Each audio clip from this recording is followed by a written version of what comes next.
So I just thought I will record this video while I do my hair, but also talk about a topic that's been on my mind. Not just today, but for a while. So I was thinking about how within family dynamics, like you'll always have family members. Let's see, got rose water. You'll always have family members who will keep a specific structure going.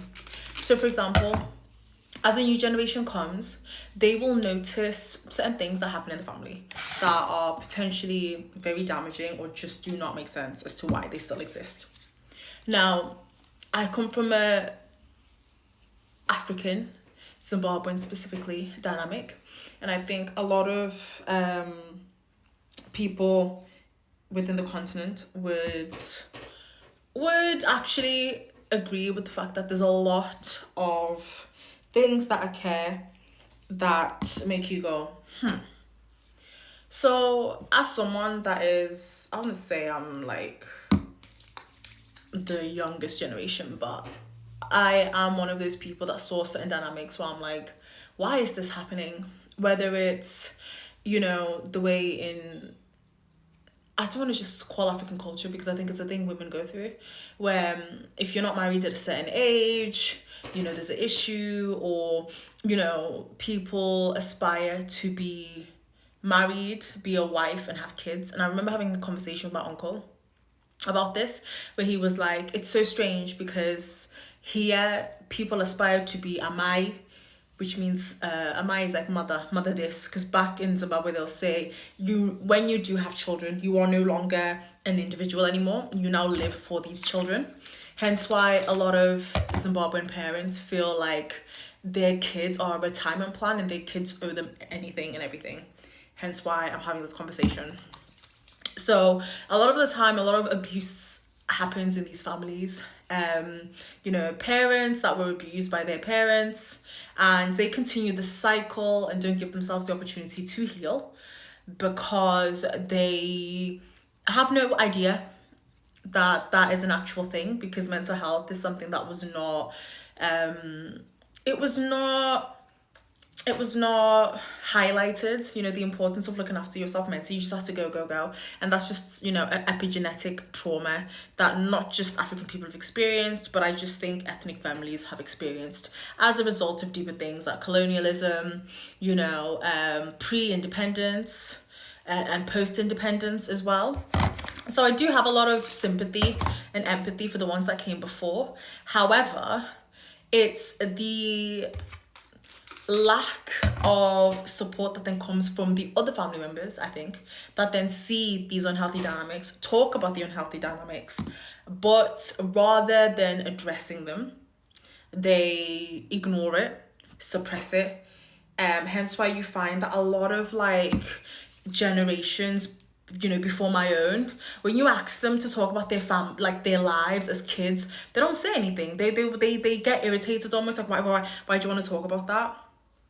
I guess because of maybe a lot of things, including the unresolved traumas that exist, but also being a child that's always questioned everything, including these toxic dynamics, whether it's like I said, parents thinking that their kids owe them their life because they made the decision to have children, whether it was a conscious decision or a pressured societal decision, feeling that they have a right to tell you what you can and you can't do with your life. And you basically having to keep that, I want to call it like that narcissistic dynamic existing. And then even though the family members see it, they shun you, the person that questions these things, and calls it out. Where in private, they'll talk about how terrible it is, but in public, they will be quiet and side with the abuser or the problematic person. And I was just thinking about the impact it has on one's mental health, especially the person that calls these things out, because you eventually start to think that you're crazy. am I mad? Like, am I wrong for this? And I think it's until you then see the dynamics of how in Western culture this is more talked about, and even now, a lot of you know, African places or where the global majority resides are now raising awareness on this.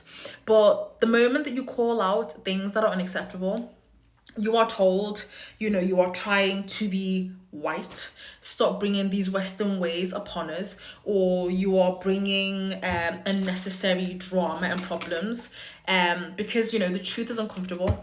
Having to face yourself is a very uncomfortable truth, I know, because I too have had issues with facing myself and realizing that certain behaviors have not been healthy, or certain ways that I've been conditioned were actually more detrimental than useful to my being. And I would say that I just hope that more people have the courage and the bravery to speak out on things that are not serving them as an individual. It's hard because oftentimes you will be secluded by your birth family or your blood family, and oftentimes you have to rely on your chosen family for support because you will be ostracized, you know. You'll be ostracized. I'm not saying all family members are guilty, because there are some family members that will support you. They might not necessarily have the bravery to speak out the way you do, but they will have a space for you to be able to talk and air what you're experiencing. But yeah, I just thought, like, how, especially now with the rise, with what we're seeing, with what's going on in the world, you know, the truth coming out about what people are doing behind closed doors, you know, it makes you just realize just how it's so easy to conform and do what everybody else is doing. But in reality, just like these parents that are unhealed, they train you to live a life where you people please.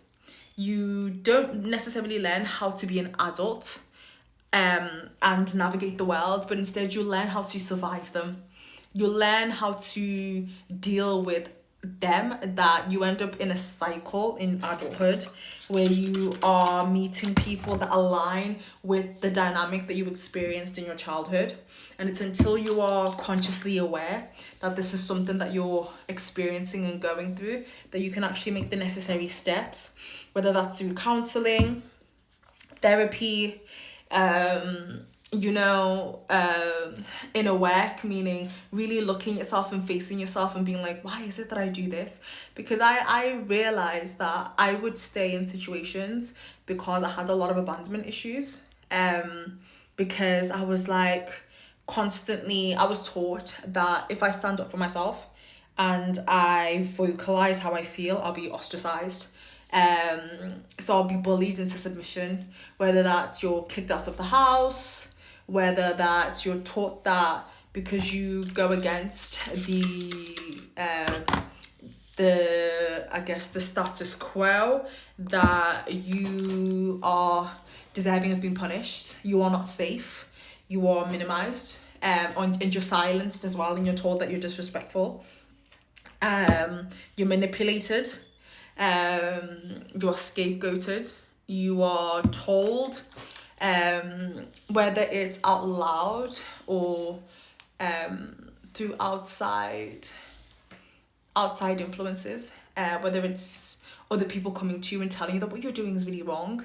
So then you are forced to submit to the family dynamics that are occurring, that are very toxic and detrimental to one's health. But yeah, like, I was just thinking about that, like, as you can see with what I'm saying, like, a lot has been said by me, but I just thought about how damaging it is, and how a lot of the time the consciousness doesn't progress within family dynamics, because it's like, who are you to come and challenge what we've been doing for ages, and who are you to shine a light on what we are doing is wrong? And then I have to remind myself that I'm here on purpose. I didn't come here to continue cycles that are not pleasing me, because this life is fragile. I'm not here forever, and I must do what it is that I came here to do. And if you're not happy with that, respectfully, I don't know what to tell you, but get out of my way, because I walk with a higher power, and that's sisters.